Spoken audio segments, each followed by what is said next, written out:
వరి రైతులకు CM YS Jagan Sankranti కానుక అన్నదాతల ఖాతాల్లో 2006 కోట్ల నిధులు జమ. వైద్య ఆరోగ్య శాఖపై సీఎం వైఎస్ జగన్ సమీక్ష. ఆరోగ్య సురక్ష ఫేజ్ 2 పై సమావేశంలో చర్చ. అంగన్వాడీలు సమ్మెను విరమించాలి. రాజకీయ కుట్రలో భాగం కావద్దంటూ సజ్జల పిలుపు. నేడు ఏపీ సిఐడి యొద్ద చంద్రబాబు హాజరు. స్కిల్ స్కామ్ కేసులో విచారణ.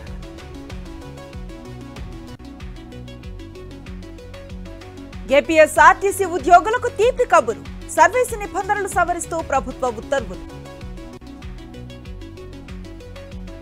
టీడీపీకి గుడ్ బై చెప్పిన లింగమనేని శివరామప్రసాద్. పార్టీ పదవులు, ప్రాథమిక సభ్యత్వానికి రాజీనామా. కొండేపిలో వైఎస్ఆర్సీపీ జెండా ఎగరటం ఖాయం.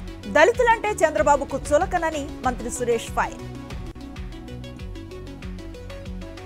డబ్బుకు టికెట్లు అమ్ముకునే వ్యక్తి చంద్రబాబు. టీడీపీ గల్లంతవటం ఖాయమన్న రోజా. అమరావతి రైతులను చంద్రబాబు మోసం చేశారు. విజయవాడ ఎంపీగా గెలిచి సీఎం జగన్ కు గిఫ్ట్ ఇస్తానన్న కేసినేని. పార్టీ మారుతున్నాననే అసత్య ప్రచారం చేస్తున్నారు. సీఎం జగన్ తోనే తమ ప్రయాణమని తేల్చేసిన ఎమ్మెల్యే దొరబాబు. సత్తెనపల్లిలో ఘనంగా సంక్రాంతి వేడుకలు. ముఖ్య అతిథులుగా హాజరైన మంత్రులు అంబటి, ఆర్కే రోజా. పశ్చిమ గోదావరి జిల్లా ఎల్లాగ్రహారంలో డిప్యూటీ సీఎం కొట్టు పాదయాత్ర. జగనన్న సంక్షేమ పాలనను దీవించాలని విజ్ఞప్తి. సంక్షేమ పథకాలతో పేదలను ఆదుకున్న సీఎం జగన్ మాత్రమే. చంద్రబాబు, పవన్ మాయ మాటలు నమ్మొద్దన్న టీటీడీ చైర్మన్ భూమన.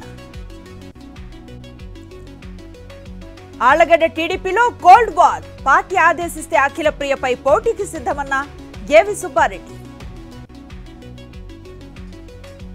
కుప్పం నియోజకవర్గంలో చంద్రబాబుకు ఎదురుగాలి. తాజా సర్వేతో టీడీపీ నేతల్లో అసంతృప్తి. స్వచ్ఛ సర్వేక్షణ్ 2023 పోటీల్లో సత్తా చాటిన తిరుపతి. దేశంలోనే 8వ స్థానంలో నిలిచిన టెంపుల్ సిటీ. గ్రేటర్లో కిటకిటలాడుతున్న బస్టాండ్లు, రైల్వే స్టేషన్లు. హైదరాబాద్ విజయవాడ జాతీయ రహదారిపై భారీగా పెరిగిన వాహనాల రద్దీ.